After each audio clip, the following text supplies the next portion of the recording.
Hello and welcome to Ask a CFO. We're talking to James Vanreusel, founder of Vanreusel Ventures. I would say a SWAT team of CFOs and analysts and other finance boffins helping companies to get on top of the numbers. Morning, James. Is that a good description? Yeah, that's pretty good. You know, we like to say that we do a lot of bespoke work. We have a relatively small team, but we work as a team. So we work as a team of CFO, financial analyst, operations manager to try and come in and fix the company, fix the financials, or really be a guardian towards an exit. So you come across a whole range of financial challenges during the course of your work. So I guess what we're going to do over this whole series over the coming weeks, we're just going to put you under the spotlight. We've had a load of questions in. People can ask more questions. So are you good to go? Ready for the first one? Yep, I'm ready. Fantastic. Here it comes. Okay. So it's a topical one actually for today. What are the main priorities for a CFO during a crisis? When I work with a turnaround company, which usually signifies they've gone through some kind of a crisis, and usually it's multiple crisis points, probably led by cash, coming from maybe lack of product market fit or mismanagement or some kind of fraud. The first thing really to look at is not number one, the root causes of everything and where is it coming from. I think after that, you really want to say, okay, cash, are we modeling this correctly? Are we forecasting it correctly?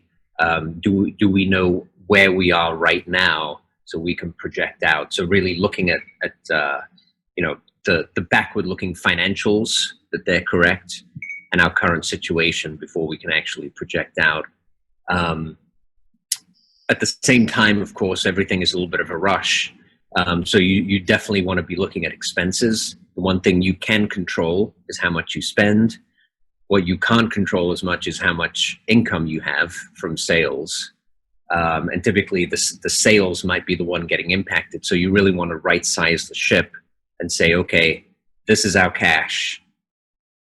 This is our conservative income number. So given our old expenses, this is when we're going to run out. So what is the new expense we need to get? So it's a little bit of a plug number, and then you need to get to that plug number. How much of that is a finger in the wind, do you think? I would say while you're doing the work, and depending on how good the state of the financials are in, it might take 2 to 3 weeks to get there. I would say during those 2 to 3 weeks, I would put a concerted effort on really putting every expense on the chopping block and seeing if it needs to go or not. Now, 2 to 3 weeks could be a very tight time during a crisis. So, how do you put early warning systems in place so that you can compress that time if you need to? Yeah. So it's really I'd say primarily having a very solid cash liquidity projection spreadsheet in place. And some people like to have 13-week cash liquidity projections, some 16 weeks. I always have a rolling 12-month projection because it does take time to turn the ship. So you'll have, so if you can see that, 7 months from now, for some reason, your cash is dipping, you have 5 months to correct it. But if you only have a month, it's usually not long enough. So that for me, that's really the key. And then, the way you get an accurate cash forecast is you need accurate sales and accurate expense forecast. So you start with the outcome and you kind of work back through the inputs and make sure that they're correct. And obviously a crisis can be defined in many ways. So it can be something that's going wrong within the company itself, or as we're having sort of, recently now with the COVID pandemic, it could be something that's happening right across the market. So how does that change if the whole market is in meltdown? Yeah, so if it's more of a market issue, I think you need to figure out first of all, whether your company is recession proof. And that has to do with who your customers are. And sometimes you won't even know till you've gone through it at least once. But I think understanding the risk that's out there, and you always want to have different scenario analyses and a very conservative worst case scenario, and then really always have risk mitigating strategies in place. So if there's a big market meltdown that's going to hit your customers, that's going to hit investors, that's going to hit donors. If you're a nonprofit, you really want to be, first of all, talking to all these people immediately and seeing what's going to happen. But I think also understanding that you probably want to be a lot more conservative going forward.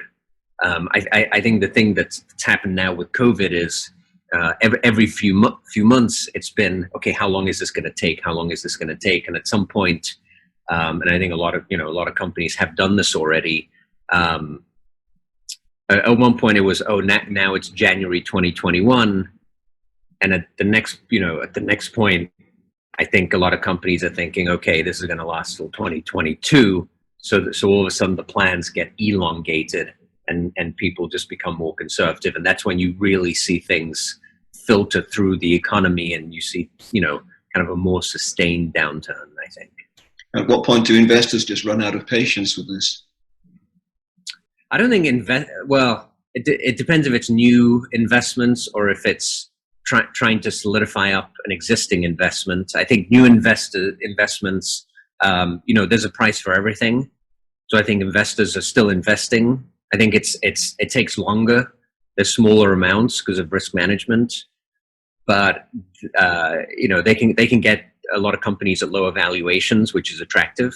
So I think there's always this supply demand balance going on.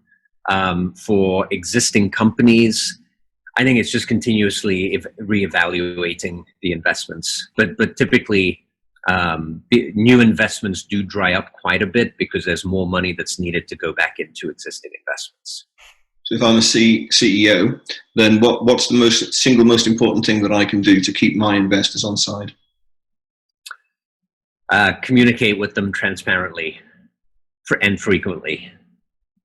Fantastic. Yeah, and the other thing, I saw the quote yesterday, I think it was, but I'm always told during finance committee meetings, no surprises, and I wrote it down. Where is it?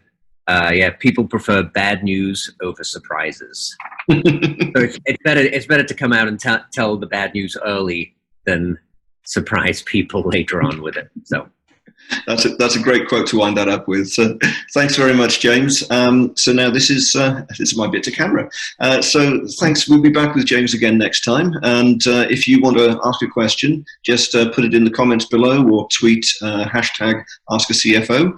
We will put it to James, and we'll see you next time. Okay. Thank you. Thanks, James.